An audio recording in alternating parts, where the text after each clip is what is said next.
Décision Plus est au service des investisseurs boursiers depuis 1987, au tout début de l'autonomie boursière.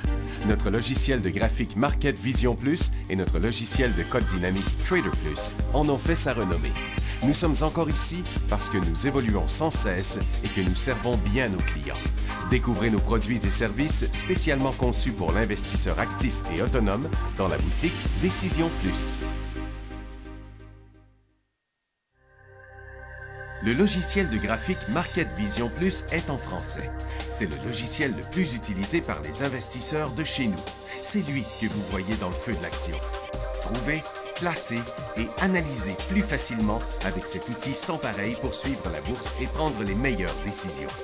Gardez vos titres à l'œil avec Market Vision Plus. Consultez la boutique Décision Plus pour en faire l'essai pendant 10 jours sans aucun frais, c'est garanti. Laissez-nous vous guider pour analyser la bourse et prendre vos décisions. Les analystes de Guru.tv feront tout le travail pour vous. De minute en minute, nous classons les titres selon leur situation technique. Nous révélons les signaux d'achat et de vente. Nous publions des recherches poussées et nous prodiguons des conseils en temps réel. Ça commence avant l'ouverture et ça se poursuit jusqu'à la fermeture des bourses. Profitez de chaque cycle boursier avec Guru.tv. Trader Plus, l'instrument du day trader. 50 cotes qui clignotent en même temps. Autant de listes que vous voulez. Graphiques à la seconde. De 3 à 30 graphiques. Des alarmes à volonté. Des listes de cotes préparées. Des modèles graphiques préparés. Prêts à faire feu. Achetez, vendez avec Trader Plus.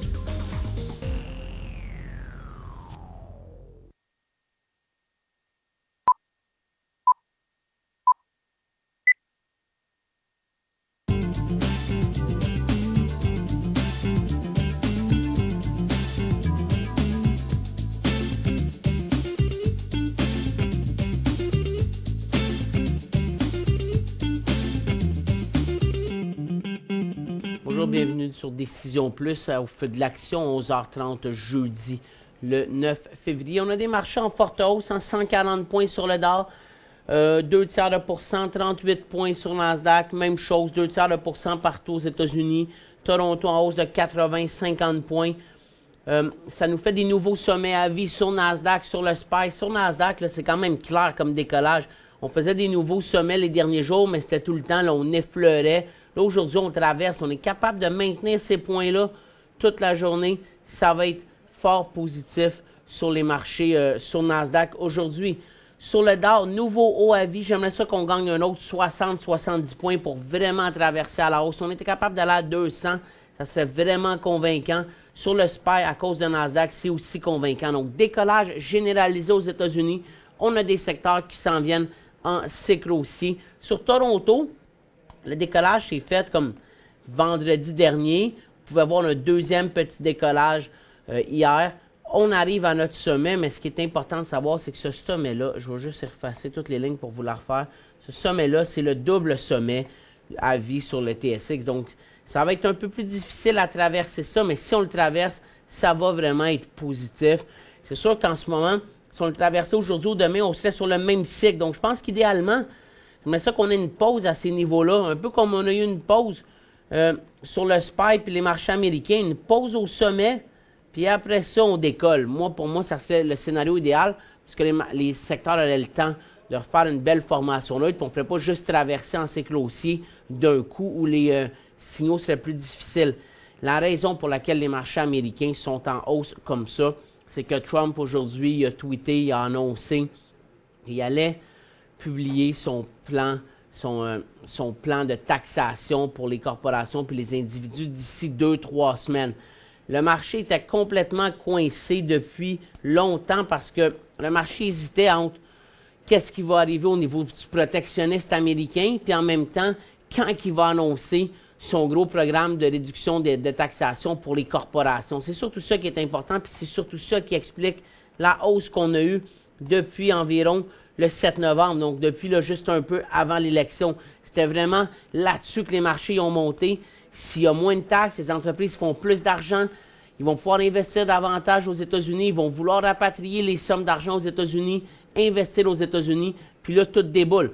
L'emploi va augmenter, la croissance américaine va augmenter, les investissements vont augmenter, puis tout le monde risque d'être heureux. Puis la bourse va augmenter, parce que si le bénéfice net augmente, les entreprises, parce qu'ils payent moins d'impôts, le bénéfice par action des entreprises va augmenter. On sait que la bourse, c'est surtout un ratio de combien de fois on veut payer les bénéfices par action. Mais si les bénéfices augmentent, le ratio peut rester le même, puis les cours boursiers vont être réajustés. Donc, c'est ce qu'on a vu depuis novembre, réajustement des bourses. Puis aujourd'hui, bien, on repart parce que là, on semble plus proche. La semaine passée, il disait que le plan là, ne serait pas annoncé avant le dépôt du budget au mois de mars. Donc là, on parlait plus de avril. Puis là, aujourd'hui, Trump, il nous annonce 2-3 semaines, ça veut dire fin février. Le seul gros bémol qui reste, c'est que ce plan-là, il faut qu'il soit accepté après ça par le Congrès. Puis par le Congrès, donc puis là, même si le Congrès est à majorité républicaine, ça ne veut pas dire que ça va être c'est coulé dans le béton, que c'est accepté. Ça pourrait être le seul risque, mais pour l'instant, le marché, il ne voit pas ce risque-là. On le verra en temps et lieu. Ce que le marché voit, c'est on a des bonnes chances d'avoir une réduction des impôts d'ici la fin février. C'est plutôt que ce qu'on pensait, on repart à la hausse. Si on vient voir le pétrole, on est en léger rebond ce matin, on dégonfle le gaz, on a eu les inventaires ici à 10h30, on dégonfle depuis. L'or, on est en légère correction aujourd'hui. C'est sûr qu'un nouveau programme de taxation va rendre les actifs autres qu'orifères plus intéressants. L'or, c'est une correction. N'importe où vous avez acheté dans le secteur orifère, si vous avez pris des profits dans les derniers jours, puis c'était vraiment la stratégie à faire, on conserve. On conserve au moins jusqu'à notre prix payé, puis on verra qu'est-ce qui va arriver. Aujourd'hui, ce matin, on aurait pu jouer HGD sur le secteur orifère. Il y a quand même eu un point d'entrée, un deuxième. Il n'a pas duré trop longtemps. Ça aurait pu être une option HGD. Si jamais on en a encore, puis on refait un nouveau haut, je sortirais de HGD qui devrait correspondre à peu près au prix qui aurait pu être payé. Si ça décroche à 226,5, on pourrait rejouer HGD. L'avantage de jouer HGD en day trading aujourd'hui, c'est qu'on peut quand même garder nos titres orifères puis aller chercher un petit profit aujourd'hui sur la baisse tout en gardant notre titre orifère. Puis si ça repasse à la hausse, mais tant mieux. On a refermé notre HGD, mais on va encore avoir notre position orifère. L'argent, on est complètement neutre. Le dollar américain, on est en rebond aujourd'hui. On a donné un gros coup là, vers 9h55. Probablement que c'est le plan de taxation. Le plan de taxation a été annoncé, là, qu'on l'a vu sur les fils de presse, un petit peu plus tard que l'heure du décollage. Mais en même temps, s'il y a une diminution des taxes, les compagnies vont vouloir rapatrier les investissements aux États-Unis, ce qui favorise le dollar américain. L'euro est en baisse, le dollar canadien est en dégonflement depuis l'ouverture. Si on vient voir nos secteurs, donc santé, on est aussi depuis un petit bout. CXR voulait repartir aujourd'hui. On va aller voir le secteur. Utilité, c'est stable. Puis sinon, bon, on a finance là, qui pousse. C'est des nouveaux sommets à vie. Il n'y a pas vraiment d'élan haussier dans le secteur financier. On n'a plus de secteur baissier. Puis à la hausse, on surveille techno. On surveille industrie. Mais industrie, moi, d'après moi, il faut attendre qu'il passe là, davantage ici que s'il fait juste décoller ici. Il y a beaucoup trop de résistance entre les deux. CD, le CD commence à pousser fort, on va aller le voir, ça passe en cycle aussi, on vient d'inverser notre couloir baissier. Ce qu'on saute de base, c'est vraiment un rebond uniquement. Nos autres secteurs, pas beaucoup de mouvement. Énergie, c'est juste un rebond. Hein.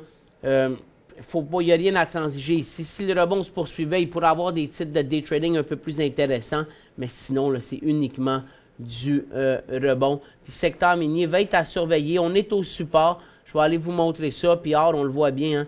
Donc, c'est une correction. Si on a acheté ici, il faut au moins attendre là, d'inverser notre dernier couloir, surtout si on a pris un profit. Si on n'a pas pris de profit puis ça rebondit ou qu'on fait encore en haut de 5-6 %, on devrait en profiter pour prendre un profit. On s'en va à la première petite pause, puis après ça, on revient pour les secteurs.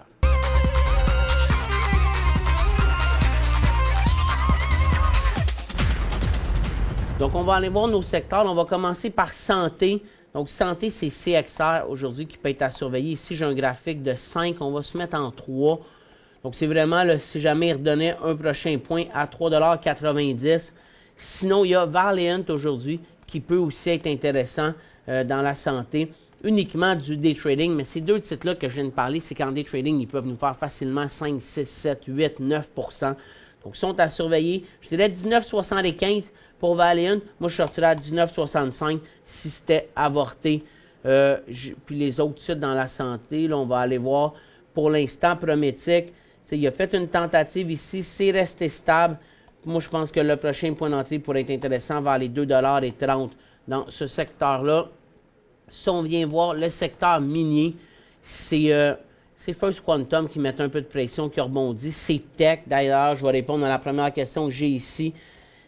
Tech payé 32,5. Quel est le support? Bien, j'avais eu une question semblable là, dernièrement, puis d'une personne qui me disait où je devrais vendre. Il fallait vendre hier sur Tech. On peut encore vendre aujourd'hui, mais le couloir est baissier. En ce moment, vous perdez environ 1,40 $, 5 %. Moi, je vendrais aujourd'hui.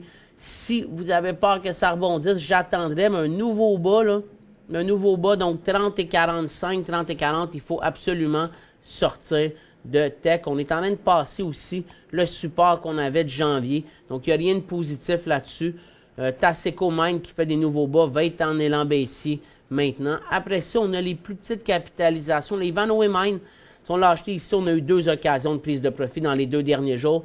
Maintenant qu'on a pris le profit ou qu'on ne l'a pas pris, si on revient vers le prix payé, moi je sortirais de la position. London Mining qui était en élan hier, ça l'avorte. Le cuivre est en baisse aujourd'hui. Même chose avec HotB qui décollait légèrement. Ça l'avorte. HotB maximum 10 $. Si on l'a acheté hier, on sort. Northern Dynasty reste complètement neutre à surveiller pour un décollage de ce côté-là. Mais le secteur, lui, il n'est pas fort. On a Copper Mining aussi qui pourrait être intéressant vers les 1,28 $. On a aussi les gros titres là, américains. C'est surtout eux qui baissent. Freeport ressemble beaucoup à Tech. Southern Copper efface toute sa formation neutre. Rio complètement neutre, mais BHP, il était négatif tantôt. Donc probablement que le secteur mini rebondit un petit peu. Énergie, comme je vous ai dit, là, intra-séance, si on redonnerait un autre coup à la hausse. Dans nos autres secteurs qui poussent, on a dit qu'on allait aller voir CD, parce que dans le secteur CD, on a Thomson Reuters qui publiait ses résultats financiers. C'est pas très bon. On a fait 60 sous, on s'attendait à 56 sous, mais les revenus sont en baisse de 10 %, c'est quand même beaucoup. Puis malgré la chute de Thomson de 4 %, le secteur est fort. Donc on a Cogeco Corp qui est en légère hausse. Québécois aussi, mais il n'y a pas de décollage. Magna. Magna, c'est un titre qui a quand même un certain poids dans l'indice. Mais j'ai de la misère à... Puis Gildan. Oh, c'est Magna puis Gildan surtout qui explique là, la hausse avec un peu de Dollarama. Parce que Thomson Reuters, c'est le titre qui a la plus grosse capitalisation dans le secteur. C'est pour ça que je suis surpris que CD monte comme ça. Mais pour le moment, ça semble une vraie hausse. On a 3 titres qui se démarquent un peu plus. Secteur aurifère, donc comme je vous ai dit, il ne faut pas d'inquiétude. Exemple, je donne un élan. Yamana, on l'avait recommandé dans le choix des analystes, je crois, ici, le 23 à 4,36. On a pris un profit dans les derniers jours. On n'a pas d'inquiétude pour l'instant. Par contre, si on s'en va vers les 4,40, à ce moment-là, on sortirait de la position. Mais tant qu'on va rester en haut du couloir, on conserve. On sait qu'avec Trump, là, ça peut changer rapidement les choses. Donc, on pourrait avoir demain un tweet ou n'importe quoi qui nous font que l'or redevient intéressant. Là, aujourd'hui, c'est vraiment le tax announcement. Secteur finance là, qui était en cycle haussier. Donc, on a Banque de Nouvelle-Écosse qui décolle. Je le dis souvent, là, les banques, c'est souvent mieux d'acheter ça sur les supports. Parce que ce qui est l'avantage avec des titres bancaires comme ça, c'est que même si on l'achète sur faiblesse, même s'il chute après, si on le garde moindrement là, avec une perspective un peu plus long terme, de toute façon, les banques, c'est rare qu'on va acheter ça avec une perspective court terme. C'est rare qu'on va perdre beaucoup d'argent. C'est toute réserve, là. Des fois, ça se peut qu'on en perde, puis il faut être patient. Mais c'est rare que si on achète une banque sur faiblesse, on va se retrouver avec une perte. On a TD qui est presque en élan aussi aujourd'hui. Royal qui continue aussi. Donc, les banques vont profiter aussi là, d'une annonce comme celle que Trump pourrait faire, autant canadienne qu'américaine. Banque Laurentienne, presque en élan aussi. Donc, dans les banques qui sont presque en élan aujourd'hui, on a TD puis la Laurentienne. Les compagnies d'assurance sont plutôt stables. Sun Life est en rebond, mais Manulife, Great West, ça ne bouge pas beaucoup. On va regarder pendant 30 secondes les résultats. Donc, il y a Cliff là, qui a eu des bons résultats, qui a quand même été finalement intéressant pour l'intra-séance. On l'avait ce matin à l'ouverture, on l'avait enlevé, mais c'est un titre qu'on aurait dû conserver. Yum Brand en légère hausse. Old Fool, on rebondit. Horaceur, il a été super beau en fin de compte sur ses résultats financiers, mais il n'y a pas eu de deuxième mouvement. Cummins, ça c'est un compétiteur de Caterpillar. Donc on s'en va à la pause puis on finit avec les résultats financiers canadiens. Pour joindre Michel Carignan et son équipe par courriel, écrivez à michelcarignan@decisionplus.com. 5 bonnes raisons de gérer vos investissements avec Banque Nationale Courtage Direct. Des frais de commission fixes à 9,95 en tout temps pour tous les clients et à partir de seulement 6,95 si vous êtes un investisseur actif. Aucun frais d'administration annuel si vous détenez plus de 20 000 $ dans vos comptes. La possibilité d'ouvrir des comptes enregistrés en devise américaine. Des outils performants afin de faciliter vos prises de décision. Un service à la clientèle primé et un niveau de satisfaction parmi les plus élevés de l'industrie. Pour en savoir plus, visitez le bncd.ca ou appelez-nous dès maintenant. Décision Plus est au service des investisseurs boursiers depuis 1987, au tout début de l'autonomie boursière. Notre logiciel de graphique Market Vision Plus et notre logiciel de code dynamique Trader Plus en ont fait sa renommée. Nous sommes encore ici parce que nous évoluons sans cesse et que nous servons bien nos clients. Découvrez nos produits et services spécialement conçus pour l'investisseur actif et autonome dans la boutique Décision Plus.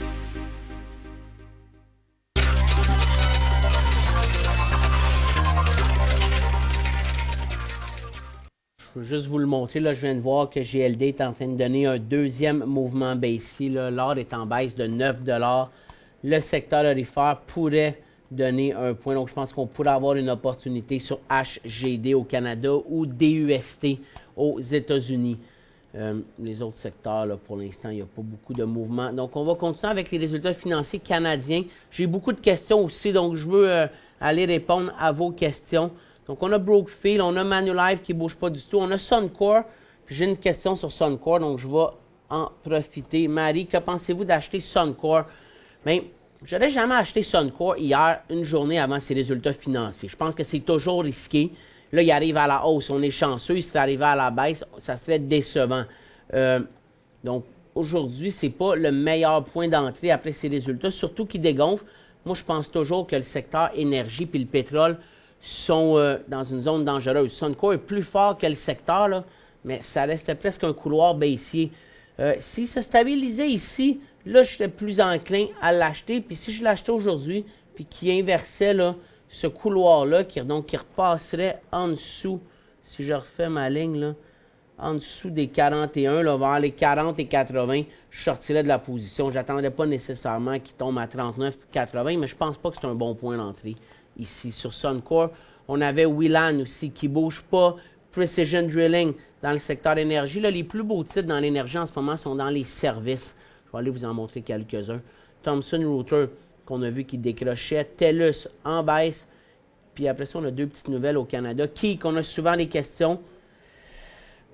Mais avant ça, j'ai deux nouvelles américaines. Je vais vous parler surtout de Tesla. J'avais une nouvelle sur Tesla, puis je pense que Tesla est assez fort aujourd'hui. Tesla, donc, il continue son élan haussier. Donc, en compte, Tesla, ils ont annoncé qu'ils allaient fermer l'usine pendant une semaine pour préparer la production du modèle 3. Ils vont faire un modèle test qu'ils vont tester, puis ils veulent commencer en juillet la production. On sait que Tesla, le modèle 3, ça va vraiment être le modèle fort, le modèle qui va faire que ça va devenir, je dirais, une compagnie qui vend des autos au peuple, plutôt que leurs deux modèles en ce moment qui sont très chers.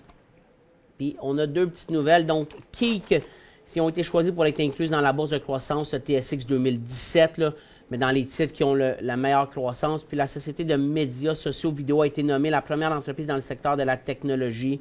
Puis, Keek travaille avec Apple pour une mise à jour de la nouvelle interface utilisateur. Donc, ça peut être à surveiller. Intéressant. 1,61 $. Ça serait mon prochain point d'achat.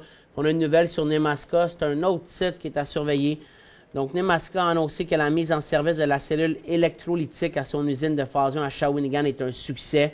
Donc, on continue, on s'approche d'une production commerciale. 1,54 $, ça serait mon prochain point de décollage sur Nemaska. J'avais quelques nouvelles, là, si on vient voir nos bourses asiatiques. Nikkei bouge pas.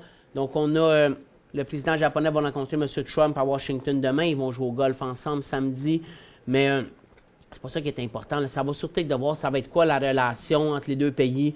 On sait que Trump, la semaine passée, il a attaqué le Japon, le yen, sur sa monnaie, sa dévaluation. Donc, il attaque tous les pays sur leur dévaluation. Il y a juste le dollar canadien qui ne nous a pas encore dit qu'on était sous-évalué. Puis en Chine, ben, c'est la même chose. En Chine, la nouvelle, c'est que Trump a écrit au président chinois disant qu'il attend avec impatience de travailler avec lui. Il est tout le temps content de travailler avec tout le monde, mais en même temps, il n'a pas l'air de trouver que la Chine sont bons joueurs. Il n'a toujours pas parlé avec le président chinois, là, ce qui est quand même, d'après moi, assez étrange pour un nouveau président qui vient d'arriver. On voit qu'il y a ses méthodes. On verra s'il marche dans 4 ans. Puis pour ce qui est de Londres, on est presque en décollage. Ça ressemble un peu aux États-Unis. Ce pas des nouveaux sommets à vie, mais on pourrait repartir à la hausse. Donc, intéressant. Du côté de Londres, on n'avait aucune nouvelle. Et maintenant, on va arriver aux questions. Donc, l'or peut-il poursuivre sur sa montée et pourquoi? NUGT, bon. NUGT, HGU, ça serait bon. Moi, je vais vous montrer le secteur aurifère ici pour en parler. Oui, l'or peut continuer à monter parce qu'il y a énormément d'incertitudes qui planent autour des politiques de Trump. Puis, qu'est-ce qui va affecter le plus? Si jamais il mettait des tarifs par rapport à la Chine, au Mexique, puis à tous les produits qui vont rentrer aux États-Unis, là, sa border tax là, qui appelle, ça pourrait nuire à la croissance mondiale, à l'économie américaine, puis l'or pourrait redevenir plus intéressant, parce que dans ces conditions-là, peut-être que la Fed ne serait pas capable de monter ses taux. D'une autre façon, s'il annonce un gros plan de taxes, que son protectionniste, c'est des oui-dire, mais là, l'économie américaine va croître davantage, ce qui va bénéficier à l'économie mondiale. La Fed va peut-être être obligée de réagir plus rapidement qu'anticipé, puis à ce moment-là, l'or va diminuer. Donc, c'est pas tout oui, c'est pas tout non. Il faut suivre les cycles. Pour le moment, là, il n'y a pas de point d'entrée sur l'or. On est dans une phase de correction. Ça pourrait encore durer. Sous quel indice se référer pour l'uranium? Le meilleur, c'est URA à New York pour se baser sur l'uranium. Donc, il décollait. Ça suit sensiblement le titre que ça suit comme c'est un Global X Uranium. Donc, ça ne suit pas le prix de l'uranium, qui est autour de 55 $ la tonne la dernière fois que j'ai vu, mais ça suit un panier de titres. C'est sûr que c'est Cameco le plus pesant, mais regardez Cameco, aujourd'hui il baisse, URA, il monte. Plusieurs titres, là, Uranium Participation est intéressant aujourd'hui, plus pour du day trading qu'un décollage haussier. On a vu qu'il y a quelques titres qui ont poussé en même temps. Aujourd'hui, à surveiller pour un élan, il pourrait avoir UR Énergie. Il est coté aussi au Canada. Lui, UR Énergie, ici, pourrait être en élan vers les 1,06 $. Denison continue. Mega aussi. Donc, il y a eu un petit mouvement de l'uranium. Moi, j'aime mieux quand je vois aussi Cameco décoller avec les autres. NGD, pourquoi a-t-il baissé autant fin janvier? Si je me souviens bien, là, il y a eu un retard puis une hausse de coût à un de ses projets. Donc, il y a eu un réajustement à la baisse. On a eu un décollage hier qui ne continue pas aujourd'hui à cause du mouvement dans le secteur aurifère au complet qui se corrige. Là. Mais c'est ça qu'il y a eu. Mais on voit que d'après moi, ça faisait quand même longtemps qu'on s'attendait à ça parce que c'est un des titres qui était les plus faibles dans l'or depuis la mi de l'année passée. Tech, j'ai répondu tantôt. Analyser DAN. Ça, c'est Darian Ressources. C'est sur croissance. Darian Ressources. Il n'y a pas grand-chose à dire sur Darian Ressources. On s'en va à la pause. Je vais continuer l'explication de Darian juste après.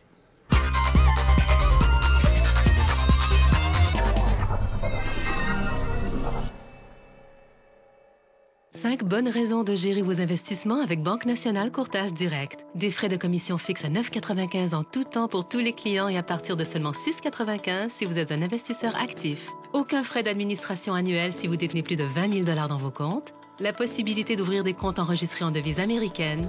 Des outils performants afin de faciliter vos prises de décision. Un service à la clientèle primé et un niveau de satisfaction parmi les plus élevés de l'industrie. Pour en savoir plus, visitez le bncd.ca ou appelez-nous dès maintenant. Laissez-nous vous guider pour analyser la bourse et prendre vos décisions. Les analystes de Gourou.tv feront tout le travail pour vous. De minute en minute, nous classons les titres selon leur situation technique. Nous révélons les signaux d'achat et de vente.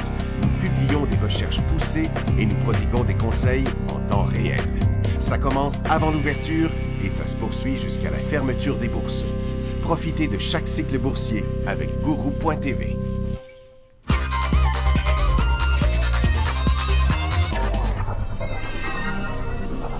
Je suis en train de rentrer les dernières questions. Comme ça, on va pouvoir en répondre à davantage. Et là, j'arrête. Je reviens à Dariane Ressources. Donc, analyser Dariane. Dariane, là, ce que j'aime, c'est son important support à 75 sous. On est à 80. Par contre, ça, c'est un projet de phosphate, si je me souviens bien. Le point d'entrée, c'est autour des 85 sous. Puis le point de sortie, c'est à 74. Si vous l'achetez dans la formation neutre en espérant que ça parte à la hausse, puis en vous disant, si j'achète à 80, c'est à 85, j'ai déjà plus que 5% de fait, puis je vais en perdre moins à la baisse, mais c'est correct. La seule chose qui est importante, c'est qu'il faut sortir, si on brise ce support-là, ici, là, même s'il y en a un deuxième après, on ne peut pas commencer à dire, je vais sortir à 65 sous. Donc, c'est surtout respecter le point de sortie. Moi, ces titres-là, je préférais le payer plus cher en décollage que de l'acheter dans sa formation neutre. Puis là, j'en ai un deuxième. Ah, j'en avais NDM que j'ai oublié de montrer, là, de rentrer dans ma liste. Norton Dynasty, achat stop. On l'achèterait, Norton Dynasty, à 4,15 $ environ. Puis on sortirait aux alentours des 3,60 $. Donc, ça ferait quand même un 55 sous, 15 %. C'est ça qui est dur avec ces titres-là en ce moment. Ça serait 4,15 $ que je l'achèterais. Puis je surveillerais quand même l'ensemble du secteur minier qui est un peu faible en ce moment. Maintenant, acheter ADI 15 000 à 20 sous. Donc, vous l'avez acheté, là, d'après moi, dans cette journée-là, à 20 sous, vous l'avez acheté même dans la formation neutre. Il a touché 22, ça vous donnait 10 %, mais avec ces titres-là, on vise toujours un peu plus. Le titre est beau, ça, je me souviens plus non plus c'est quel projet, puis peut-être que je me trompe entre les deux, là, Dariane puis Adriana. Je pense que c'est dans la phosphate aussi, celui-là. Ce qui est important, c'est de sortir à 18 sous maximum. Ça pourrait être 18,5. Puis quand vous, si on refaisait des, là, on est stable, donc je le conserverais. Ça me semble être un titre bon. Je peux comprendre que vous n'avez pas pris de profit à 22,5. S'il retournerait là, vous pourriez toujours en vendre une partie, peut-être un tiers, juste vous donner une marge de manœuvre. Puis si vous êtes nerveux, vous sortez à votre prix payé. Sinon, 18,5, ça serait mon prix de sortie. J'ai acheté London Mining à 8,28 le 13 janvier. 13 janvier, ok, donc vous l'avez acheté au sommet. Le signal aussi n'a pas donné suite. J'avais mis un stop à 7,25 $. Ouais, j'ai de la misère à comprendre le 7,25 $, là, mais ça pourrait être à peu près ici. Ben, ouais, puis là, vous me dites, je conserve le nouveau support est à 7,75. Ouais, environ 7,75. Là, il a retouché, il a refait un double sommet au même niveau ici. Là, ça, c'est pas super bon signe. C'est sûr qu'à 7,75, c'est trop serré pour le vendre. Tant qu'à ça, je vous dirais, vendez-le maintenant. Puis ça reviendrait au même. Donc, ça va soit être à peu près 7,60 $ sur vraiment l'inversement. Ou sinon, on conserve. Là, London est en correction.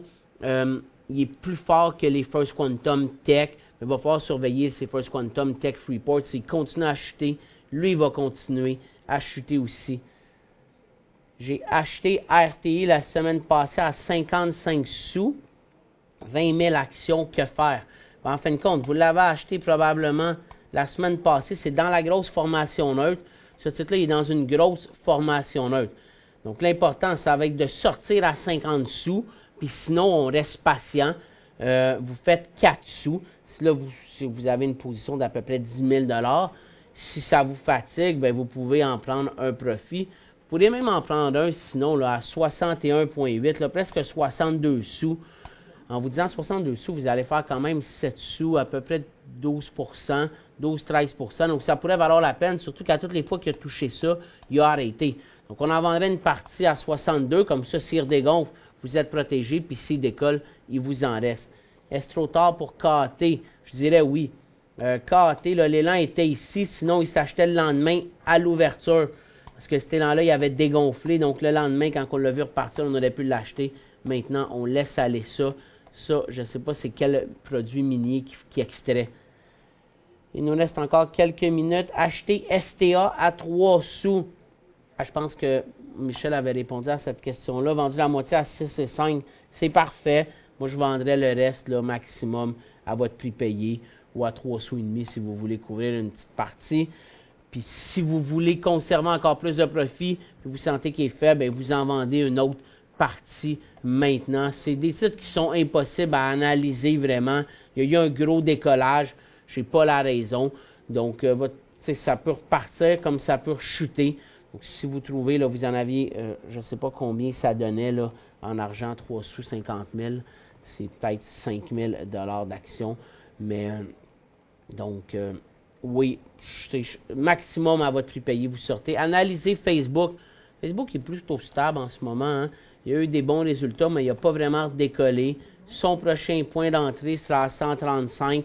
Il faudrait voir, là, avec le IPO, excusez-moi, l'anglicisme, c'est un PAP en français, le premier appel public à l'épargne de chat, de Snapchat, excusez-moi, comment que les autres sites de techno vont réagir. Souvent, des fois, on peut voir, là, juste avant le IPO, que il va y avoir de la vente sur des sites comme Facebook, puis les autres réseaux sociaux, juste parce que le monde va vouloir retirer des sous, ils font de l'argent avec Facebook, puis aller l'investir dans Snapchat. Je pense pas que Facebook là, va avoir de la concurrence de Snapchat. Je ne serais pas très inquiet si j'en avais de ça, mais on pourrait avoir une correction vers le mois de mars. C'est le moment où il devrait se coter en bas, Snapchat, de Facebook. C'est pas mal le seul que je vois là, dans les réseaux sociaux qui sont cotés, là, qu'on pourrait voir de l'argent transféré de Facebook vers Snap à court terme, mais ça n'affectera pas Facebook. Là. Donc, l'émission se termine maintenant. Les marchés sont stables en ce moment, là, sont stables, donc on pourrait avoir un autre décollage. Sur le Dow, il faut pousser un peu plus. 200 points, je suis vraiment confiant. On aurait les 3 marchés américains qui décolleraient. Je pense que ça serait de bon augure pour avoir un cycle un peu plus crédible. Ça me semble plus intéressant du côté des États-Unis aujourd'hui pour l'achat de titres, secteur industrie, consommation discrétionnaire, ces 2 secteurs qui ont décollé ce matin. On se revoit demain à 11h30.